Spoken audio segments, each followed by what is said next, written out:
Bonjour et bienvenue, c'est Bertrand, de la Fondation Magister, l'école des héros du monde réel. À la fin du dernier épisode, je vous disais que je ne pense pas que l'univers soit la base de la matière totalement dénuée de conscience. Et donc je ne pense pas que la conscience est arrivée plus tard dans l'histoire de l'évolution, à partir de la matière. Mais ce propos doit être nuancé, car être doté de conscience n'a pas le même sens qu'être conscient. Ce n'est pas du tout la même chose. Et c'est bien là tout le problème de la plupart des discussions sur la conscience. Le terme est utilisé pour parler de choses très différentes. Être conscient pour moi, ce n'est pas simplement avoir de l'expérience. Non, c'est réaliser sa propre expérience, réaliser sa propre existence. Être conscient, c'est ressentir qu'on existe, peu importe comment. C'est avoir une vue dessus de l'existence, une vue stratégique. Autrement dit, être conscient, ce n'est pas simplement avoir une conscience expérientielle. Non, c'est avoir une conscience introspective. Et ça, la conscience introspective, clairement, je suis convaincu que c'est arrivé très très tard dans l'histoire de l'évolution. Et que cela nécessite un cerveau pour modéliser le monde, pour modéliser le temps, pour modéliser soi, etc. et créer une vie intérieure. C'est très dépendant de ce qu'on appelle la cognition et l'ego. Il faut un ego, ou tout du moins un sub-ego, pour réaliser sa propre existence et faire de l'introspection. Et c'est absurde de penser que l'univers a un ego, ou même que toutes sortes d'objets ont un ego. En ce sens, l'univers peut de base être doté de conscience, mais être inconscient. C'est-à-dire que même s'il y a de la conscience primordiale dans l'univers, il n'y a pas automatiquement de réalisation de soi, d'introspection ou quelque autre forme de cognition. Pour avoir cette réalisation de soi, il faut un cerveau ou tout autre système pour manipuler cette conscience primordiale et créer toutes sortes de modèles afin de créer l'introspection, la compréhension et compagnie. De base, l'univers n'a pas de compréhension. Il ne réalise pas qu'il existe, même s'il est doté de conscience. Donc pour moi, c'est tout à fait envisageable, par exemple, de créer des robots conscients à partir de matériel inconscient. Il suffit simplement de faire des robots qui font de l'introspection. Mais est-ce que l'introspection de ces robots sera pour autant accompagnée de conscience? Non, ça ne découle pas automatiquement. Inversement, quelqu'un qui est dans un état végétatif après un accident, son corps est toujours doté d'une certaine forme de conscience, mais il n'est plus conscient. Il ne réalise plus qui il est, dans quel monde il est, etc. Il n'a plus de vie mentale à l'intérieur. Il n'a plus d'introspection. Pour être conscient, il faut nécessairement de l'introspection, même primitive. Mais l'absence de conscience introspective, l'absence de vie intérieure, n'implique pas l'absence de conscience tout court. Pour simplifier les choses et éviter les ambiguïtés, il faut remplacer le terme conscience par expérience. Je pense que d'une manière ou d'une autre, l'univers a de base de l'expérience. C'est-à-dire que même un atome doit sentir quelque chose de très basique. Ou plutôt, pour être plus précis, même un atome doit être accompagné de sensations.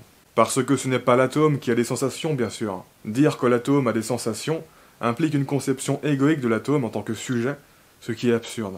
Bref, donc je ne pense pas que l'expérience soit arrivée au cours de l'histoire de l'évolution. C'est-à-dire que je ne pense pas que dans l'univers, il y a eu un moment où avant ce moment, il n'y avait pas d'expérience, puis après ce moment, l'expérience est apparue. Ça me paraît très difficile à concevoir et à défendre, même si je ne suis pas fermé du tout à l'idée. C'est juste que ça me paraît beaucoup plus difficile à expliquer. Encore une fois, je pense que d'une manière ou d'une autre, l'univers a deux bases de l'expérience. Cependant, l'expérience peut être totalement inconsciente et dénuée de sujet. Et c'est, je pense, le cas de la quasi-intégralité de l'expérience de l'univers. Elle est inconsciente et dénuée de sujet. Autrement dit, être conscient et avoir de l'introspection subjective, c'est une expérience particulière. Ce n'est pas la norme. Du tout. L'expérience consciente, c'est une infime minorité de l'expérience. Et elle est consciente grâce à l'intégration et l'arrangement de pas mal d'expériences qui résonnent comme un miroir et s'enchaînent ensemble à travers le temps. Comment? Grâce à des structures telles que le cerveau. Selon moi, le cerveau ne génère pas l'expérience, il la manipule. Il la fait circuler et refléter, de telle sorte à créer une expérience complexe, fluide et continue. Les concepts de temps et de mémoire sont ici primordiaux. On peut donc dire que le cerveau crée l'expérience complexe, mais pas l'expérience fondamentale, à la base de cette expérience complexe. De la même manière que quand on dit qu'on a fait un gâteau, on n'a pas créé les ingrédients du gâteau, mais on les a manipulés et arrangés ensemble à travers le temps, de telle sorte à créer un gâteau. Donc même si on n'a pas tout créé, on a quand même créé quelque chose, on peut s'attribuer un rôle crucial dans la création du gâteau. C'est pareil pour le cerveau vis-à-vis de la conscience introspective. Cela dit, si on remonte dans la réflexion et qu'on se demande qui a créé le cerveau, qui est-ce qui a créé le créateur, qui a créé le gâteau, là on entre dans des discussions plus métaphysiques. Et on se rend compte que le cerveau est une création d'un monde vivant, une création de la vie. Il ne s'est pas créé lui-même. Et le cerveau n'est pas statique, il reflète une histoire continue. Il coévolue avec la vie. Le cerveau est en quelque sorte une image formée par le processus de notre existence. Un peu de la même manière qu'une tornade ou un tourbillon est une image formée par un processus. Il n'y a pas de sélection naturelle sans vie. Et ces dynamiques globales, conscientes et infinies, dont le cerveau n'est qu'une sous-création, qui elle-même sous-créée, c'est ce qu'on appelle Dieu. Certains matérialistes affirment que la conscience n'a rien à voir dans la sélection naturelle, et que l'évolution de la vie est un processus mécanique aveugle. Mais pour moi, c'est une position absurde et indéfendable. À partir du moment où les êtres vivants sont conscients, alors le processus d'évolution est forcément influencé par la conscience, au moins indirectement. D'un point de vue de l'évolution, il y a une compétition entre les subjectivités construites grâce à la conscience. Et par subjectivité, j'entends une façon de produire de l'expérience permettant d'appréhender la réalité de manière représentative. Un peu comme un jeu vidéo. La subjectivité permet l'interfaçage et la symbiose avec le monde, et donc influence la sélection naturelle des composants physiques et de manière encore plus importante l'organisation des composants qui la permettent.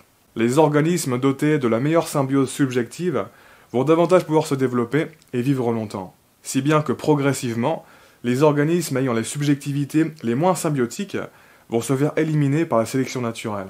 Autrement dit, la sélection naturelle sélectionne les mécanismes tangibles pour les processus insaisissables qu'ils vont réaliser au sein du monde.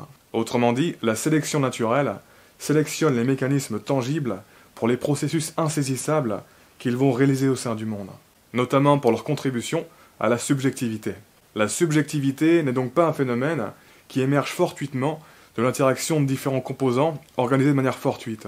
Loin de là. Les composants et les organisations de composants qui sont incapables de faire émerger une subjectivité adaptative pour s'interfacer en symbiose avec le monde, épouser au mieux sa forme actuelle et permettre le développement de la vie, vont tôt ou tard se faire éliminer par la sélection naturelle.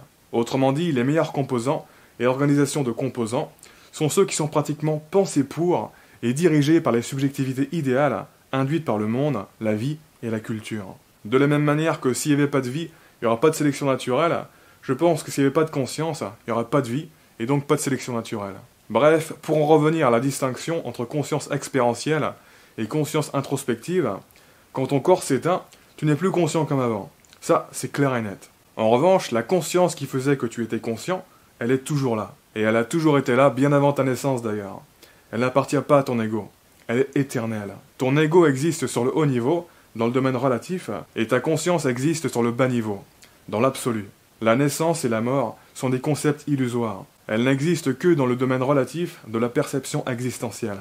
C'est pour ça que parfois je dis qu'en fait, nous ne sommes jamais nés. Et donc, nous ne pouvons jamais mourir. Donc, est-ce qu'il y a une vie après la mort?